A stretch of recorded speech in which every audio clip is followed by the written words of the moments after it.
Everyone loves new things, new cars, new shoes, new opportunities. So when Hypixel unveiled their brand new website, well, you know what happened? The community went nuts. And here we are, back on the hype train. Hey there, friends, it's Kodiak here, back to talk about Hytale, but instead of oohing and eyeing over every pretty graphic, we're going to talk about what Hypixel's new website actually means for the future of the game.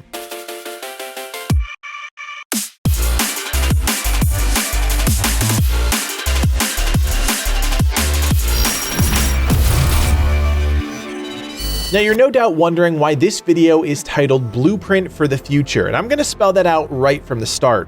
With the launch of Hypixel's new website, we get a brand new section dedicated to Hytale, and it's these 9 boxes that I really care about. Sure, I could be like every other YouTube out there hyping the game and reading word for word, but I think there's a deeper something here that we need to talk about, a blueprint for the future. These 9 boxes don't just represent images on a website, they represent the 9 core pillars of Hytale, the guiding principles the developers are using to create the game, and that's incredibly telling. The first core principle is to empower and support modders, speaks to the core of Hypixel's founding as a modding community within the Minecraft space. Frustrated by the limitations of Minecraft's framework, they set out to build their own world and their own tools, and that's something everyone needs to keep in mind. No matter your skill level with modding, machinimas, building, there are going to be tools to help you create. I would argue this is probably one of the most fundamental guiding principles for the team. Build the best tools, and then empower the community to create the content. The second core principle states that everything we do is by and for the players. I like this sentiment, but I'll be honest, this one seems to come straight from a corporate playbook, and as someone that works in that world, I'm all too familiar with this type of jargon. Don't get me wrong, I love the idea of a two-way street when it comes to communicating with the community, but talking about Quebec memes on Twitter is one thing, responding to feedback and having actual productive conversations, well, that's something else entirely. I've been pretty critical of the company's communication since day one, and just a little reminder, we have been covering this game since day one, because I truly believe that when a community gives developers an unfettered free pass, they're opening themselves up to be disappointed with the final product. We may be the only ones not singing praises day in and day out, but I think a critical mind is important, especially when it comes to games. The next big tenet I'm on board with, edit everything together, and here we're talking about empowering the community by lowering the bar to entry. This is something the Hytale team has brought up time and time again, and for good reason. The game and its tools are designed with all types of skill sets in mind. Lowering the bar to entry means more people have the ability to create. We've already established that's at the center of the Hytale mission. Part of this principle also touches on the idea of freely putting tools directly in the player's hands. Hytale wants people to create, and it wants to give them the tools to accomplish whatever goals they have in mind. This brushes shoulders with the first idea we talked about with modders, but it's that low bar to entry, opening the door to lower skill levels, that really is the selling point here. Now, shifting away from systems, the next principle is simple. Make the game a seamless social experience.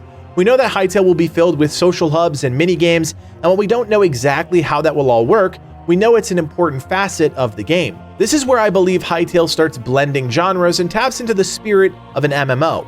I'm really excited to see the tools they're going to implement to make socializing in the game a more robust feature. One thing is certain, they don't want communication to be a barrier, and that's kind of a running theme at this point. Break down those barriers, whatever form they may take. Now, this next tenet may be my favorite of the 9. The header just says uniquely positioned, but it's the underlying text that really sells me. I'm going to break my own rule of reading off a website in a video to share what this one says, because it's probably the most important thing we're going to talk about today. It says, we use our genre experience to identify which parts of gameplay would benefit from a +1, should be maintained, scrapped, or overhauled. We do not fear the pain caused by having to reinvent the wheel if that means it's now the right wheel for players and ourselves as developers. We're willing to pay high prices to do it right if the situation truly demands. I mean, just think about that for a second. Identifying areas of the game that aren't working and completely overhauling them if needed, paying a high price if it so demands. How many companies would do that? Not many. My mind instantly snaps to No Man's Sky, which vowed to take everything broken and unfinished and fix it after a disastrous launch, and they did. They proved that it's possible, and that while there are plenty of bad actors in the gaming development world, there are also those that want to create the best possible experience for their players. I want everyone to keep this in the back of their mind moving forward because we're going to have to keep Hytale honest about this one element.